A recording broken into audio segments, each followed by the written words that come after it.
안녕하세요. 설명요정 부마입니다. 이번 시간에는 한국에만 있는 이상한 미신에 관하여 이야기하겠습니다.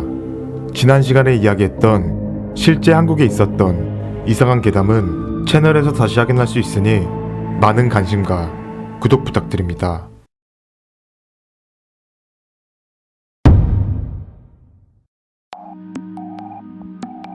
빨간색으로 이름을 쓰면 죽는다 라는 미신을 아마 한 번쯤은, 아니 한국에 오래 사셨다면 수도 없이 들어보셨을 텐데요. 해서 한국에서 빨간색으로 이름을 쓰는 것은 공연한 금기입니다. 개인적으로 고등학교 시절에 빨간색으로 이름을 적었다는 이유로 유혈 사태 직전까지 간 것을 목격할 정도였습니다. 하지만 가까운 중국에서는 빨간색을 재물이 들어오는 색, 길조로 보고 있고, 일본에서는 빨간색으로 이름을 쓰면 죽는다 따위의 미신은 존재하지 않는다고 합니다. 그렇다면 한국에 빨간색으로 이름을 쓰지 말라는 이상한 미신은 대체 어디서 유래한 것일까요? 몇 가지를 추측해보자면, 첫째, 빨간색이 피를 상징하기 때문이라고 하는데요. 다시 피는 죽음과 연관되기 때문에 빨간색으로 이름을 쓰면 죽는다는 것입니다. 두 번째는 수양대군이 정변을 일으키면서 공중행사에 방명록을 남겼던 반대파의 이름에 빨간색으로 표시하여 죽인 사건 때문이라는 것입니다. 하지만 두 번째 추측이 사실이라면 북한에도 빨간색으로 이름을 쓰면 안 된다는 미신이 있어야 할 텐데 그런 거 없다고 합니다. 해서 민족 분단의 아픔을 남긴 6.25 전쟁 당시 전사자 통보서의 이름을 빨간색으로 썼던 데서 기인했다는 주장도 있습니다.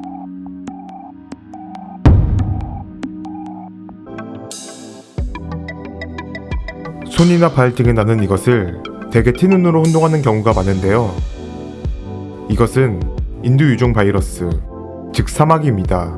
티눈은 피부에 반복적으로 가해지는 압력으로 인해 각질이 생기는 것이고, 사마귀는 바이러스에 감염되어 발병하는 질환으로 전혀 다른 것입니다. 자궁 경부암의 원인이 되기도 하고 전염력까지 갖춘 그리 간단한 질환이 아닙니다. 해서 환자 중에서는 발에 생긴 왕사마귀를 직접 뽑고서는 손을 제대로 씻지 않고 음식물을 섭취하는 바람에 사마귀가 식도에까지 퍼진 사례가 있다고 합니다. 개 중에는 전염성이 강한 사마귀도 있어서 과거 유생 개념이 없었던 시절에는 많은 사람들이 사마귀로 고통받았습니다. 때문에 사마귀를 치료하는 방법에 관한 이상한 미신까지 생겨났는데요. 내용을 살펴보면 황당하게도 피부에 나는 사마귀를 곤충 사마귀에게 갖다 대면 사마귀가 함부를 먹게 됐는데 그럼 깨끗이 낫는다는 겁니다. 당연히 말도 안 되는 미신으로 이런 방법으로는 사마귀가 나을 리 없습니다. 그러니 혹시라도 사마귀에 관한 이상한 미신을 믿었던 분이 계신다면 사랑하는 사람과 가족에게 옮길 수도 있는 바이러스성 질환이니 발병하면 가까운 피부과로 직행하시길 바랍니다.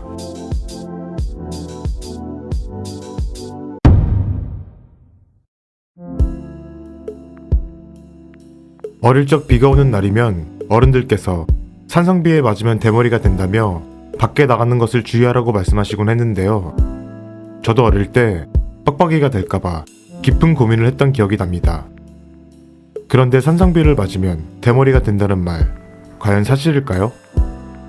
한국에서는 pH 5.7 이상의 비를 산성비라고 하는데요. 이런 산성비는 공장이나 자동차에서 나오는 질소 산화물과 황산화물이 대기 중에 수증기와 만나는 과정에서 발생합니다. 우리가 일상적으로 사용하는 린스 중에는 산성비보다 산도가 100배 강한 것이 있고, 오렌지 주스도 100배, 콜라는 500배쯤 산도가 높습니다. 그러니까 3박 4일 하루 종일 비를 맞아도 산도 때문에 머리가 빠질 일은 없다는 겁니다. 다만 이런 미신이 생겨난 이유는 산업화를 지나면서 대기 오염이 심해졌고, 이로 인해 비에는 썩 좋지 못한 성분이 있을 것이다 라는 추론이 기인한 것으로 추측됩니다. 그러니까 사랑하는 내 자식의 건강을 염려하는 부모님의 따뜻한 사랑이 담긴 셈이죠. 갑자기 효심이 솟구치네요.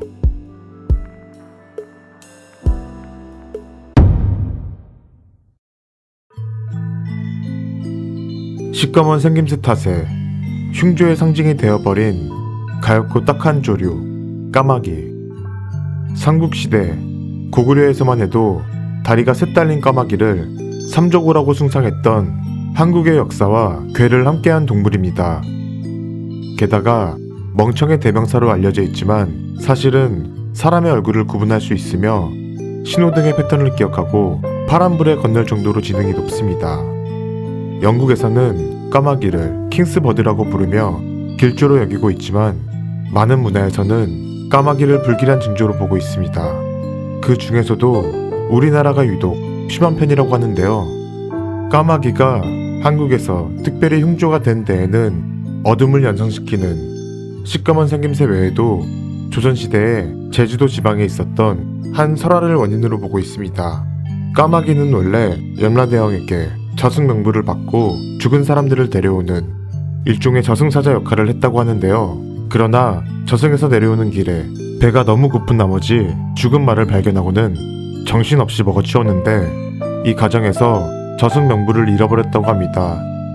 저승명부를 잃어버린 까마귀는 명부에 적힌 죽을 사람은 안 데려오고 대충 눈에 보이는 산 사람들을 마구잡이로 저승으로 데려갔다는 썰입니다.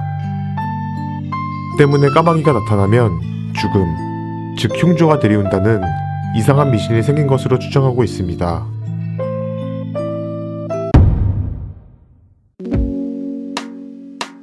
예로부터 어르신들께서는 밤에 손톱을 깎지 말라고 하곤 하셨는데요. 대체 왜 밤에 손톱을 깎지 말라고 하셨던 것일까요? 그 이유는 두 가지 정도로 추측할 수가 있는데, 첫 번째는 우리 조상님들은 사람의 기가 신체의 끝, 즉 손톱과 발톱에 깃든다고 믿었는데요. 이런 인간의 기가 깃든 손톱과 발톱을 야행성 동물인 쥐가 먹게 되면 기의 주인과 같은 인간이 된다고 믿었기 때문입니다. 이는 곧 부모님이 물려주신 신체를 소중히 하라는 의미로도 해석할 수 있습니다. 두 번째는 지금이야 밤에 손톱을 정리할 때면 전기불과 손톱깎이를 이용하지만 과거 전기가 없던 시절에는 호롱불과 가위에 의지해야 했습니다. 그래서 실수를 할 경우 사고로 이어질 수 있었기 때문에 밤에 손톱을 깎으면 안 된다는 이상한 미신이 생겨났다는 것입니다. 참 교훈적인 미신이죠? 이번 시간은 여기까지고요. 다음 시간에는 한국에만 있는 이상한 문화에 관하여 이야기할 예정이니 많은 관심과 구독 부탁드립니다. 감사합니다.